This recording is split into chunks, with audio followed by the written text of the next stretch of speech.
This popcorn-style review contains scenes from another video.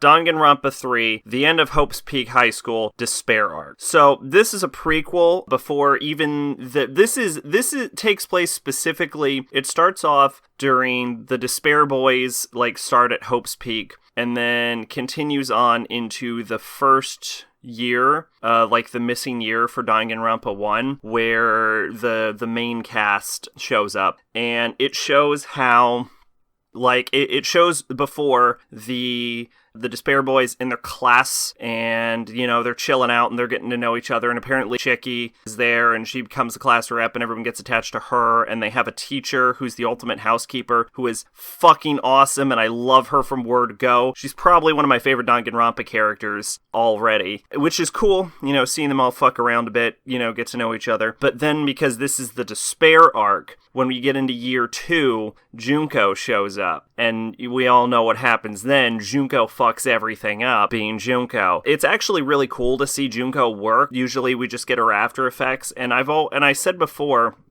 during the Ultra Despair Girl stream that one of the best things about Junko is that she's almost a better villain when she's dead, because you still see the after effects of her actions, like landmines scattered about that people just keep triggering, and there's no way to stop her. And you can't, in the first game, finding out who the criminal was is how you stop her, but in the later games, she's already dead, so it's kind of hopeless. Granted, they still have, the mastermind scheme to stop, but it just makes you wonder, how many mines did she lay down? Being one of, the smartest characters in the series, the answer could be endless, So it's nice to see Junko work. We find out how she converts the Despair Boys. Apparently she gets the ultimate animator, which is apparently the same thing as the ultimate hypnotist, and she uses his animation technologies to hypnotize people into despair with her brainwashing. Brainwashing was something we already knew Junko could do, but what I find kind of disappointing about this idea is that it implies that Junko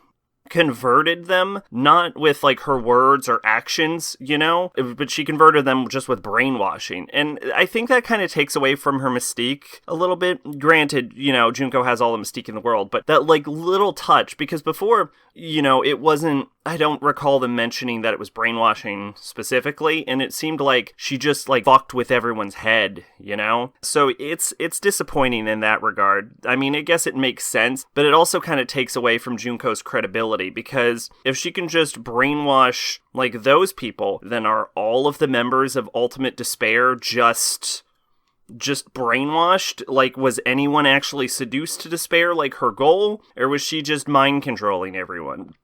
I don't know, kind of takes away from her credibility. There's some slow parts of this, but we get to see Hajime turn into Izuru Kamakura. That's kind of cool. But yeah, I definitely enjoyed it, but it definitely wasn't perfect. Oh, and we also see Mukuro. We don't see the fight, but we see the aftermath, and apparently Mukuro can just effortlessly defeat Peko Pekoyama, which is interesting. So yeah, that was the Despair arc. Yeah, good time, actually. I liked it. This is going to be controversial. This is going to be a controversial video, because the anime are not well regarded, and I liked most of them. Twitch and Discord in the description. I've been Sacrobolic. You're Envoy of Hope. Bye-bye.